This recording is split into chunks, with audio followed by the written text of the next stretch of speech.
Hello friend. कैसे हैं आप लोग। आप सभी का स्मार्ट कोड टेक्नोलॉजी चैनल में बहुत बहुत स्वागत है।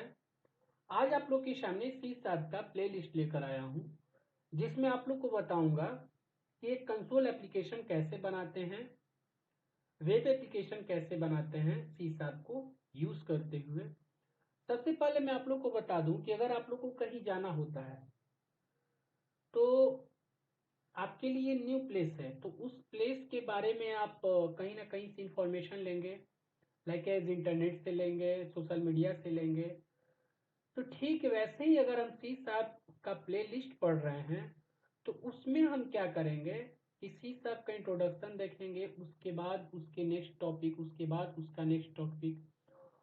और एक चीज नोट करने लायक है कि अगर आप प्लेलिस्ट का एक वीडियो देखते हैं, एक वीडियो नहीं देखते हैं या वीडियो गैप करते हैं तो आपको आगे का पॉइंट नहीं समझ में आएंगे, क्योंकि क्या होता है कि जो नेक्स्ट वीडियो होता है वो प्रीवियस वीडियो से जुड़ा हुआ होता है और टॉपिक सेम, लगभग सेम होता है, क्योंकि आगे वाला तभी समझ पाएंगे जब आप प्रीवियस टॉपिक को समझ पाएंगे। ठीक है, तो सबसे पहले हम जानेंगे introduction to C# programming language या व्हाट इज C#। क्या है? तो C# हमारी माइक्रोसॉफ्ट की एक ऐसी लैंग्वेज है जिसके द्वारा हम console application, web application develop कर सकते हैं। अच्छा, C# जब बन रहा था, डेवलप हो रहा था, तो जो डेवलपर थे उन्होंने C# को C# नाम रखा सबसे पहले। फिर लोगों ने मीटिंग किया कि भाई C# क्या वर्ड है, कुछ समझ में ही नहीं आ रहा है। तब उन्होंने डेवलप करके C# किया।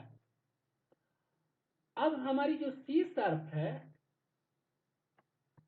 वो, जैसे अगर सेकंड पॉइंट हम देखते हैं कि C# is design to be a simple, modern, general purpose, object oriented programming language, borrowing key concept from several other language, most natively जावा।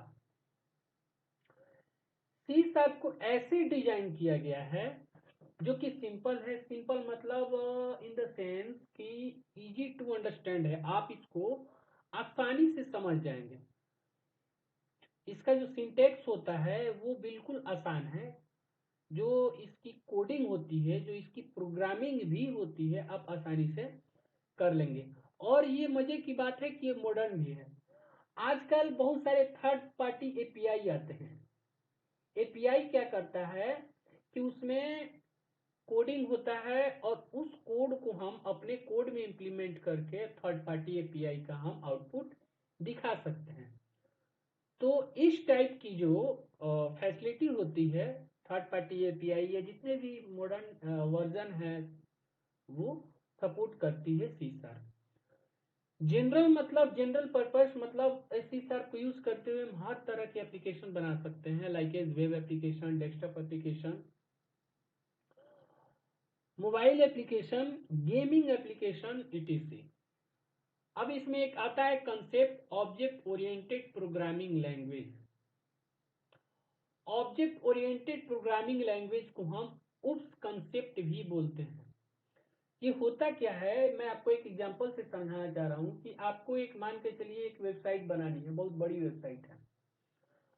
अब उस वेबसाइट में डेवलपर क्या करेगा, जिसको अगर उस कंसेप्ट नहीं पता है, ऑब्जेक्ट ओरिएंटेड प्रोग्रामिंग उन्होंने कभी यूज नहीं किया है, तो वे क्या करेंगे कि कोड करते जाएंगे, कोड करते जाएंगे, कोड इतना करेंगे कि कोड कम्प्लेक्सिटी और रीयूजेबिलिटी में प्रॉब्लम आएगी। रीयूजेबिलिटी का मतलब ये होता है कि आप अपने कोड को दूसरे सिस्टम में, या आपके कोड को अगर दूसरा डेवलपर यूज कर रहा है उसको समझने में प्रॉब्लम आएगी।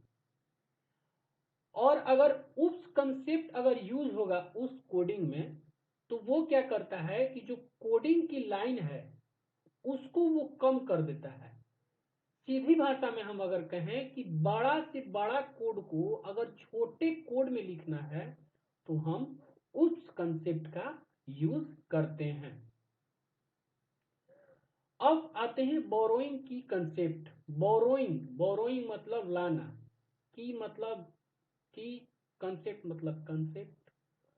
बोरोइंग की कंसेप्ट का मतलब कि जैसे कि अगर हम कोई कंसेप्ट पढ़ रहे हैं, जैसे उप्स का ही मैं एग्जांपल लूं, तो ये भी उप्स सी शार्प में कहीं ना कहीं से लाया गया है, ये दूसरी लैंग्वेज से लाया गया है। कई लैंग्वेज क्या करते हैं कि कुछ कंसेप्ट जो होती है सेम होती है, सी शार्प में भी सेम होगी, पाइथन में भी सेम होगी, सी प्लस प्लस में भी सेम होंगी, जावा में भी सेम होंगी।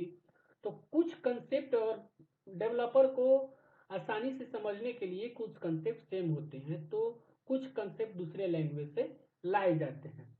अब इसमें ऑब्जेक्ट ओरिएंटेड जो प्रोग्रामिंग आया है सी शार्प में, ये जावा से लिया गया है लगभग पूरा का। अगर 90 में से अगर 80% की अगर बात करें, तो जो कंसेप्ट है उसका वो जावा से ही लिया गया है। अब हम जो सी शार्प को डेवलप किया था उनका नाम था एंडर्स हेजलबर्ग, और ये कब किए थे कि जब ये डॉटनेट फ्रेमवर्क डेवलप कर रहे थे। अब ये डॉटनेट फ्रेमवर्क क्या होता है, तो डॉटनेट फ्रेमवर्क हम आगे आपको ब्रीफ में बताएंगे, लेकिन उससे पहले हम आपको एक छोटी सी ओवरव्यू देना चाह रहा हूं। डॉटनेट फ्रेमवर्क ऐसा फ्रेमवर्क है जिसका अगर मैं आपको एग्जांपल दूं कि एक होता है ASPX, एक होता है XPX-CS। जब आप कोडिंग करेंगे तो डॉटनेट फ्रेमवर्क में ये यूज आएंगे। XPX जो होता है डॉटनेट वो होता है, और डॉटनेट क्या होता है कि इसमें पहले से ही बनी बनाई लाइब्रेरी होती है, पहले से ही क्लासेस होती हैं, bunch of code, bunch of library होती हैं, पर जिसको कॉल करके अगर आपको प्रिंट करना है तो डॉटनेट फ्रेमवर्क को सी शार्प के साथ इंप्लीमेंट कर दीजिएगा, तो उसमें प्रिंट का क्लास बना होगा, पैकेज बना होगा। जैसे ही आप इंस्टॉल करेंगे डॉटनेट फ्रेमवर्क अपने सिस्टम में और प्रिंट का कोड लिखेंगे, आपका प्रिंट आउट हो जाएगा। तो जब डॉटनेट फ्रेमवर्क ये डेवलप कर रहे थे, तभी उन्होंने सोचा कि भाई हम तो फ्रेमवर्क यूज डेवलप कर रहे हैं, अब इसके साथ लैंग्वेज क्या करें। भाई बिना लैंग्वेज का फ्रेमवर्क का कोई मतलब नहीं है ना। जब हम प्रोग्रामिंग लैंग्वेज ही कोई फ्रेमवर्क में नहीं इंप्लीमेंट करेंगे, तो हमारा वेबसाइट या कोडिंग या फिर एप्लीकेशन कैसे डेवलप होगा, नहीं होगा। तो उन्होंने सी शार्प को डेवलप किया। कौन किया? एंडर्स हेजलबर्ग ने। ठीक है, अब हम नेक्स्ट पॉइंट देखते हैं। We can use C sharp for building variety of application. हम डिफरेंट टाइप के एप्लीकेशन को सी शार्प की मदद से डेवलप कर सकते हैं, जिसमें आता है विंडोज एप्लीकेशन। विंडोज एप्लीकेशन को आप कंसोल एप्लीकेशन और विनफॉर्म एप्लीकेशन भी कर सकते हैं। विनफॉर्म मतलब विंडोज फॉर्म,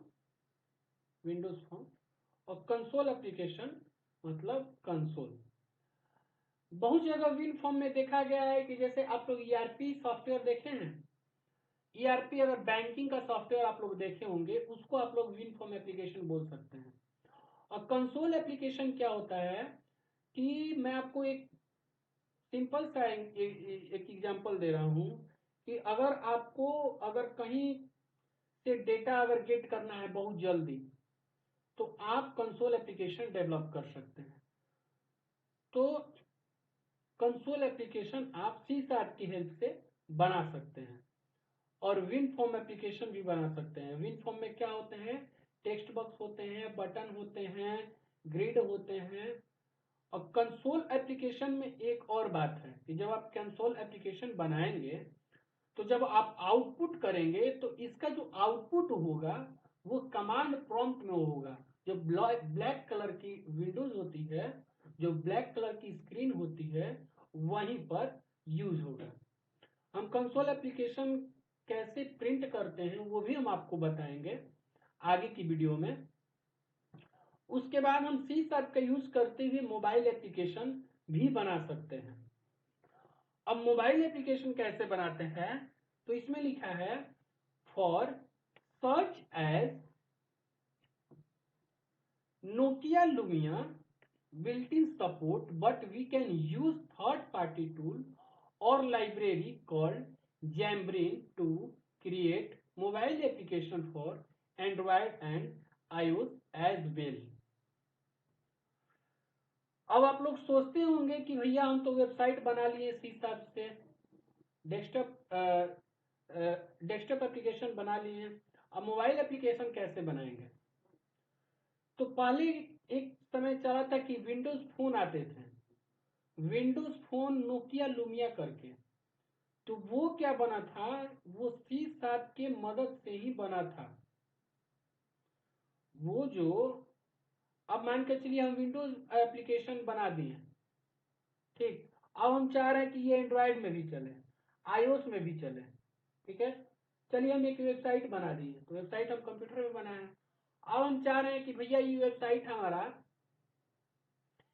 एप्लीकेशन में बदलकर हमारा एंड्रॉयड में भी चले, एंड्रॉयड का एप्लीकेशन बन जाए और iOS मतलब आईफोन का एप्लीकेशन बन जाए।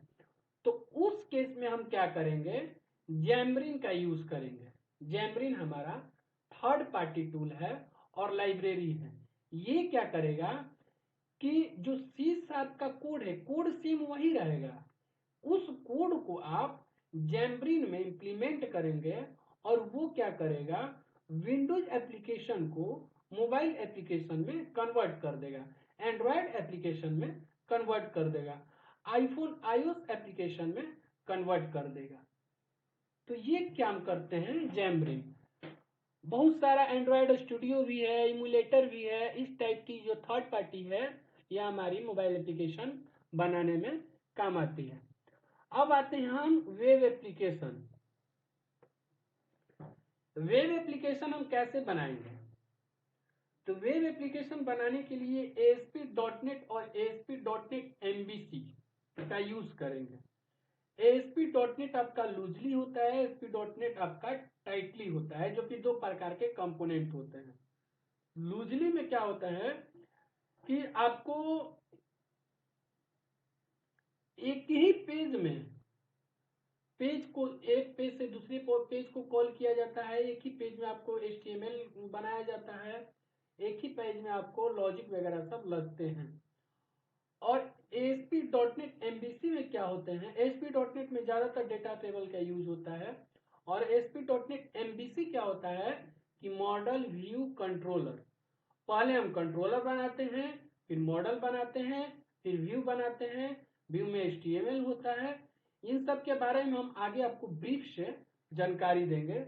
तो सी शार्प को ASP.NET के साथ, ASP.NET MVC के साथ इंप्लीमेंट करके हम वेब एप्लीकेशन बना सकते हैं।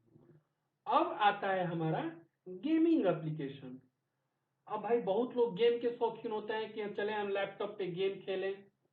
तो भाई अगर वो गेम खेल रहे हैं तो उनके माइंड में जरूर रहेगा कि ये कौन सी लैंग्वेज में बना है, जरा देखें। तो भैया आप भी गेमिंग एप्लीकेशन बना सकते हो सी शार्प लैंग्वेज को यूज करके, और उस लैंग्वेज को थर्ड पार्टी जिसका नाम है यूनिटी, उसमें इंप्लीमेंट करके आप खुद का एक गेमिंग एप्लीकेशन बना सकते हो। तो इंट्रोडक्शन में इतना ही है। अगर कोई टॉपिक छूट गया होगा तो आप लोग कमेंट कर सकते हो कि सर ये टॉपिक छूट गया है, मैं उसका एक अलग से बना दूंगा। नेक्स्ट टॉपिक आपको अगले वीडियो में देंगे। Okay, good bye.